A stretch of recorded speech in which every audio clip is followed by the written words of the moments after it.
What's going on, everybody? My name is Sakha, and in this video, which is one of my very first YouTube videos ever, I'm going to talk about 3 things that I learned after buying my very first house.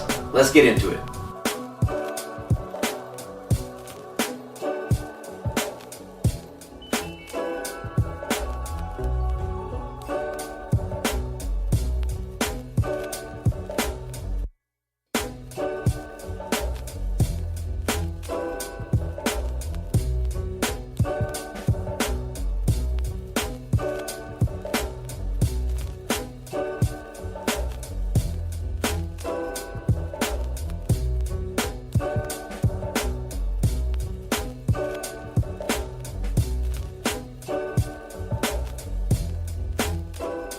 So before I get into the 3 things that I learned, I first want to tell you a little bit about myself. My name is Sakha. I am a business owner. I own 2 insurance agencies here in town, and right now just felt like the best time for me to buy. The first thing that I would say that I learned after buying a house is that I should have bought it way sooner. I had an opportunity to buy a house back in 2013, and I didn't. Instead, my Chevy Cavalier went to crap and I needed a new car. And instead of getting some economical car that would get me to A and B and invest the rest, i.e. get yourself a house, I bought a Dodge Charger, which was a huge mistake, simply because that made me continue to rent because I thought that I wasn't going to be able to afford the car that I just put myself in plus a house. But I should have done this a lot sooner. So let me give you some numbers. Back in 2013 is when I had the opportunity. The average home sale was going for about, here in Las Vegas by the way, the average home sale was going for about $210,000. Now in 2020 here in Las Vegas, the average home price is going for about $300,000. And since this was about 7 years ago, I could have easily had 7 years worth of mortgage, principal, interest paid down, plus the massive home values increasing over the last seven years. I'd be sitting on at least $100,000 worth of equity. And so as I look back and reflect, those rent dollars were going towards something, and I would have much rather had that paying off a mortgage that I own. And with it, I could have done so much more. Like with that equity, I could have done a cash out refinance here this year in 2020 where the interest rates are so much lower, and I could have easily used that to get another house. But instead, look, I'm here in the house now and I'm happy. It's a beautiful house and I'm so grateful for it. But I should have bought way back in 2013 when I had the chance. And so that's the first thing, is that if you are in a position to buy, you should just do it, especially if you don't plan on leaving the place anytime soon. I'm going to be here in Las Vegas for quite a while, and that's probably my first biggest mistake. Another reason why I didn't buy is because I was listening to a guy, some of you may know him by the name of Grant Cardone, who thinks it's the absolute worst idea to buy a residential house, a house that you're going to live in. A house is one of the dumbest, worst investments a human being could possibly make, for one reason. You have to pay the house doesn't pay you.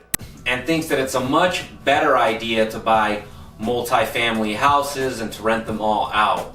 And although he's not wrong, when you're someone like me that was just renting to where you were living at, and you also didn't provide any rentals or owned any rentals that other people were renting out and making income off of it, if you're like me, you just got the whole equation wrong. And so although I'm not disagreeing with Grant Cardone that owning multi-family, apartment units or fourplexes or triplexes, I'm not saying what he's saying is wrong. I mean, it's actually a good idea if you can.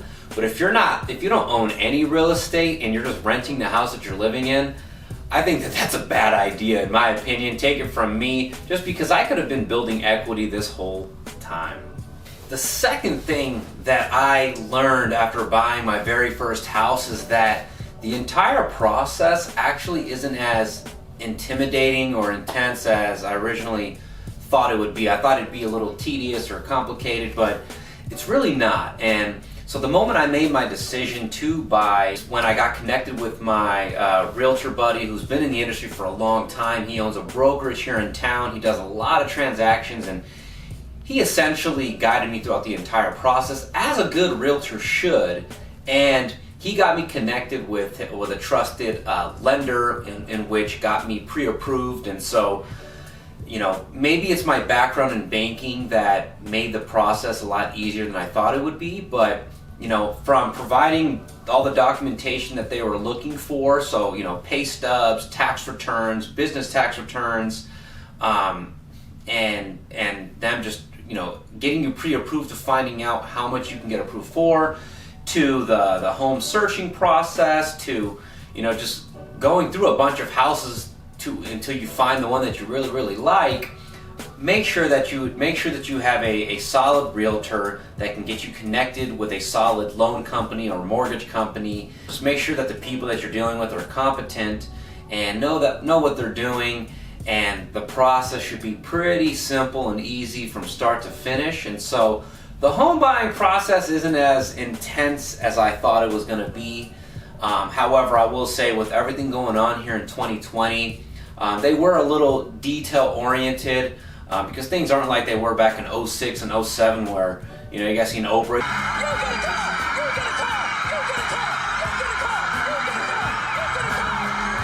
You get a mortgage, you can get a mortgage, you can get a house, we all get houses.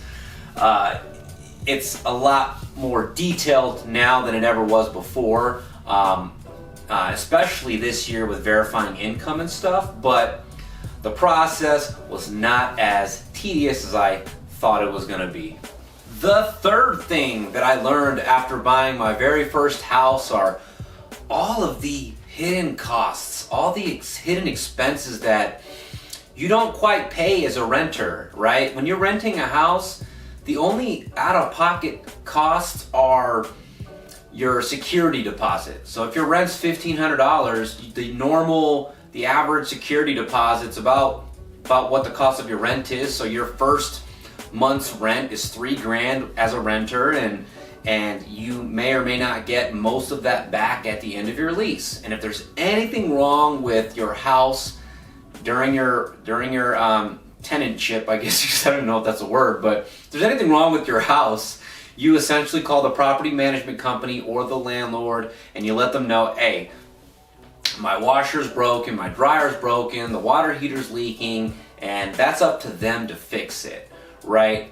And that's it. It's pretty simple. But as a homeowner, and when you first buy a house, there's a couple of expenses that you might not really anticipate. And so the first hidden cost that you will experience when getting ready to buy a house is the appraisal. So after you negotiate the price of the home that you're looking to buy, and you and the seller agree on that, the appraisal is what the loan company, the mortgage company, will set up, and you're responsible for that appraisal. The average appraisal is anywhere from $250 to $600. It just depends on where you're from. And so in the event, so this is what happens. So in the event that you and the seller agree on buying a house for $300,000, and the appraisal comes back at $290,000. So the house is worth $290,000 according to the appraisal, but you and the seller agree to $300,000. There's a $10,000 difference that needs to be addressed, I would say, because the lender is not going to borrow you that money if the house is only worth $290,000. The maximum that the lender is going to borrow you is $290,000. You and the seller need to come up with the rest. And so if you and the seller can't agree on that $10,000 difference, you're out of pocket that, let's just say, $500 appraisal. And so that's one of the costs that you should anticipate when getting ready to buy a house. The other hidden expense or hidden cost that you can expect to pay for when the process of home buying or finding a house is the home inspection. The home inspection can be anywhere from $250 to $600 as well. I personally paid $400, and the home inspection is something that you need to do as a buyer to dot your cross your T's or dot your I's to make sure there's nothing wrong with the house that you're going to end up having to suffer for because you didn't do your due diligence. Now, the home inspection will identify anything like structural damage, mechanical damage, or you know, any issues that aren't working properly with the house. You know, just remember, as soon as you accept and you get ready to buy that house, if you don't address any of those issues, that's coming out of your pocket after the fact. You know, the house that you're getting ready to buy, it's almost like a as is kind of thing, unless you bring up some of these issues to the seller and have them pay for it before you actually agree to buying the house. If you and the seller can't agree on fixing some of these mechanical or structural issues, you are out of pocket that, let's just say, $500 for the inspection. And so these are some of the things that if you're house hunting, you may have to pay for if you end up liking a certain house, submitting an offer, and going through the process and it not panning out, that you would have to pay for. Additional costs are the escrow account. The escrow account is where on a monthly basis you're going to pay your taxes and insurance, and so that usually gets bundled up into an account and you pay that. So when you get ready to buy a house, there's going to be a principal and interest payment, and there's going to be a taxes and insurance payment, and those pretty much combined are what you will have to pay on a monthly basis. And so other fees, other hidden costs are back to what I said about the house. What you see is what you get, and so if you don't address them and you don't take care of them up front, when you move in, you're gonna have to take care of all the other little things.